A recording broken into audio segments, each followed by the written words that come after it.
नमस्कार, मैं हूं आपके साथ वैशाली और आप देख रहे हैं जानवी एक्सप्रेस न्यूज। आइए अब बढ़ते हैं आज की खास खबरों की ओर।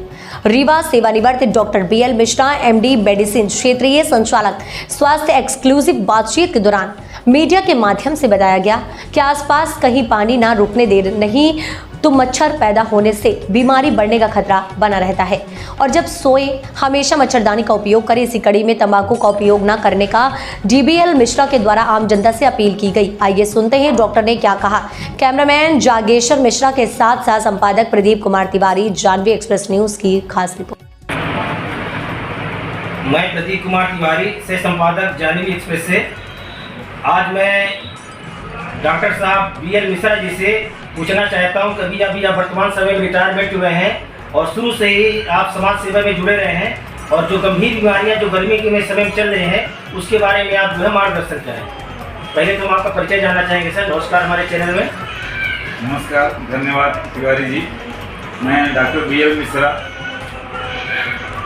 सन 1987 में श्याम शाह मेडिकल कॉलेज से MD मेडिसिन करने के पश्चात मध्य प्रदेश शासन में सेवा में आया और शुरू की 10 वर्ष हमारी नौकरी प्राथमिक स्वास्थ्य केंद्र कोट में थी। इसके पश्चात 5 वर्षों तक शहरी क्षेत्र रीवा में और 17 वर्ष लगभग मैं जिला TB अधिकारी के पद पर रीवा में पदस्थ था। इसके पश्चात मुख्य चिकित्सा एवं स्वास्थ्य अधिकारी सीधी में 1.5 वर्ष तक पदस्थापना रही और 1 वर्ष रीवा में भी मुख्य चिकित्सा अधिकारी रहा और जिला अस्पताल में भी 1 वर्षों तक सेवा दिया है मैंने। और 31 जनवरी 2024 में अभी सेवानिवृत्त हुआ क्षेत्रीय संचालक के पद से और अंतिम रिटायरमेंट के महीने में मैं क्षेत्रीय संचालक रीवा संभाग के पद पर था और वर्तमान में मैंने यहीं चिरहुला में हनुमान जी के गेट के सामने यहाँ पर अपनी क्लिनिक स्वयं की स्टार्ट किया है, जहाँ मैं नियमित रूप से सुबह शाम मरीजों को परामर्श देता हूँ। यही मेरा परिचय है। जैसे कि कुछ लोग जो बाहरी जो गरीब आदमी आते हैं, हमने उनसे बात की है तो आप फ्री में भी देखते हैं, तो क्या बात सही है ये? नहीं, चिकित्सक को तो ऐसे भी फ्री में देखना चाहिए। ये नहीं है कि जिसके पास पैसा नहीं है उसको भी इलाज कराने का अधिकार है। यह नहीं कि हम लोग इतने चिकित्सक हैं और कोई भी जिसके पास पैसा नहीं है। शासकीय अस्पताल है। वर्तमान में एक अच्छी बात है कि सभी हमारे शासकीय चिकित्सालय में निःशुल्क जांच की व्यवस्था है, निःशुल्क दवाइयों की व्यवस्था है। इसके पश्चात अलावा भी बहुत से हमारे चिकित्सक परामर्श देते हैं क्लिनिकों में। तो सभी का कर्तव्य है कि जिसके पास पैसा है वो तो सब देते ही हैं, कि जिसके पास नहीं है तो हम लोगों का कर्तव्य है कि हम लोग उसका भी निःशुल्क रूप से इलाज करें। 10 में 9 मरीज पैसे दे रहे हैं तो एक मरीज को निःशुल्क भी देखना चाहिए। कोई भी वंचित न रह जाए, चाहे उसके पास पैसा हो या ना हो, इलाज सबका होना चाहिए। मेरी ये राय है। मैं तो मेरे पास कभी भी कोई यदि आएगा, यदि नहीं है पैसा तो भी मैं सबका इलाज करता हूँ। अभी चल रही है वायरल फीवर आ रहे हैं, उसके बारे में कुछ आप बताएं। निश्चित रूप से 1-2 महीने से देख रहे हैं, कभी ज़्यादा ठंडी हो गई, कभी गर्मी पड़ने लगी तो लोग स्वेटर जर्सी बाहर निकाले थे पहनने के लिए, कंबल रजाई, फिर रख दिया अंदर, फिर ठंडी पड़ने लगी, फिर निकाला, उसी बीच में ठंडी पड़ने लगी। घर से निकले गर्मी है, रात को लौटते समय ठंडी हो गई, तो वातावरण हमारा शरीर एडजस्ट नहीं कर पाता है, तो जो मौसमी बुखार के रूप में, जुकाम के रूप में परिवर्तन हो जाता है। नाक बहना, सिर दर्द होना, शरीर में दर्द होना, उल्टी और दस्त भी कई बार लग सकता है और तेजी से बुखार आना, ये सब समस्याएं होती हैं। तो इसको ये भी जब तक मौसम के हिसाब से अपने शरीर को हमको सतर्क रखना चाहिए। ठंड के मौसम में थोड़ा देर से नहाएं, गर्म पानी से नहाएं और टोपी लगाए रहें, तो ठंड से बच के रहें। बच्चों को विशेष रूप से ध्यान देना चाहिए, जो छोटे बच्चे हैं हमारे, उनको ज़रूर ठंड से बचाना चाहिए। बड़ों को भी बचाना चाहिए, वृद्धजनों को भी। वृद्धजन और बच्चे हमारे जो नाजुक होते हैं, जिनको ज़्यादा गंभीर होने का खतरा रहता है, ठंडी में बचाना चाहिए। अब तो गर्मी आ गई है, गर्म के मौसम में भी ये बुखार भी कई कारणों से आ सकती है। हम देखते हैं कि मलेरिया, यद्यपि विगत कोरोना के समय से मलेरिया में काफ़ी गिरावट आई है, जो बहुत ही सुखद बात है हमारे मरीजों के लिए और समाज के लिए और देश के लिए, स्वास्थ्य विभाग के लिए। अन्यथा पहले मलेरिया के कारण देखते थे कि हर घरों में चारपाई बिछी रहा करती थी, लेकिन अब काफ़ी कम संख्या में मलेरिया हो गई है कोरोना के पश्चात। लेकिन अभी भी है।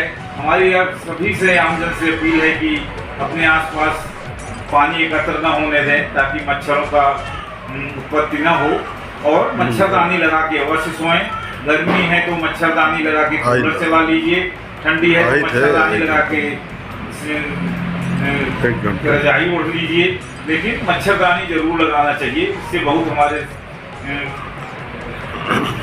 स्वास्थ्य में अच्छा रहता है। बार बार बुखार नहीं आता, बार बार हमको चिकित्सकों के पास नहीं जाना पड़ता, पैसे की भी बचत होती है, हम अपना कार्य भी समय में कर सकते हैं। तीसरी चीज़, पेट की गड़बड़ी। जो पानी उबाल कर पिएँ, यथासंभव कोशिश करें कि साफ पानी पिएँ। पानी ढका रहना चाहिए। शौच के लिए शौच के पश्चात हाथ धोएं और खाना खाने के पहले भी हाथ धोएं, ताकि स्वच्छता का विशेष महत्व है हमारे खान पान में। यदि हम सफाई का, स्वच्छता का ध्यान नहीं देंगे तो पेट की गड़बड़ी, दस्त होना, पेचिश पड़ना, उल्टी होना, पीलिया का होना, ये सब चीज़ें हो जाती हैं। तो इनको बचाव के लिए ये अति आवश्यक है। इनके समय निकाल कर हमको समय बैठ के तंबाकू खाते हैं, जो अच्छी बात नहीं है।